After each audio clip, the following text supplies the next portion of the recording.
அமைச்சர் பொன்முடிக்கு 3 ஆண்டுகள் சிறை. அதனால அவருடைய எம்எல்ஏ பதவி தகுதி நீக்கமாகக்கூடிய சூழல் ஏற்பட்டிருக்கிறது.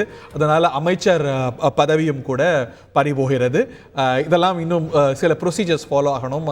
அது வேக்கண்ட் என்று அவர் வைக்கக்கூடிய திருக்கோவிலூர் சட்டமன்ற தொகுதி இன்னும் சப்ஜெக்ட் டு ப்ரொசீஜர்ஸ் அறிவிக்கப்படணும். இடைத்தேர்தல் வரத்துக்கான சூழல் ஏற்பட்டிருக்கிறது.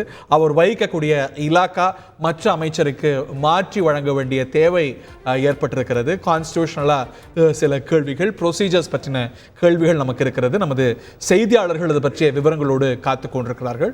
சட்ட வல்லுநர்கள், அரசியல் பிரமுகர்கள்ட்ட எல்லாமும் நம்ம கேட்க போகிறோம்.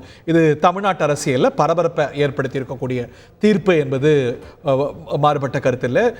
திரு பொன்முடிக்கு 3 ஆண்டுகள் சிறை தண்டனை வழங்கப்பட்டு அந்த தண்டனையானது 30 நாட்களுக்கு நிறுத்தி வைக்கப்பட்டிருக்கிறது.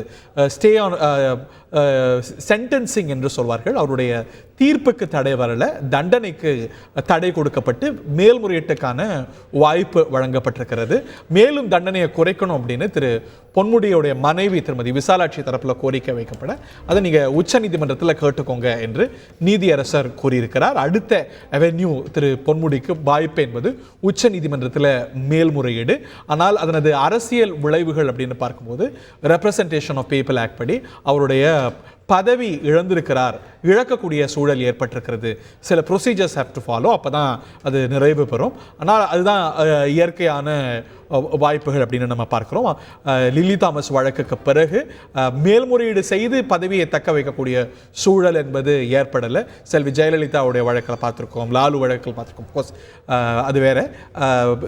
தமிழ்நாட்டில் பாலகிருஷ்ண ரெட்டி அவருடைய அமைச்சர் பதவியும் சட்டமன்ற உறுப்பினர் பதவியும் இழந்தார். அந்த வரிசையில் தமிழ்நாட்டில் அரசு பதவி இழக்கக்கூடிய 3ஆம் அரசியல் தலைவராக திரு பொன்முடி சேர்கிறார் அப்படிங்கிறது குறிப்பிடத்தக்கது.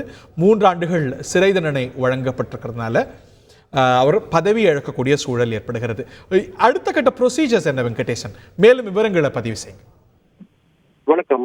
அமைச்சர் பொன்முடி மற்றும் அவரது மனைவியின் சார்பில் உடனடியாக ஒரு மேல்முறையீடு மனு என்பது தாக்கல் செய்யப்பட்டு அதில் இந்த தண்டனை தீர்ப்பை நிறுத்தி வைக்குமாறு ஒரு கோரிக்கை என்பது உச்சநீதிமன்றத்தில் முன்வைக்கக்கூடும்.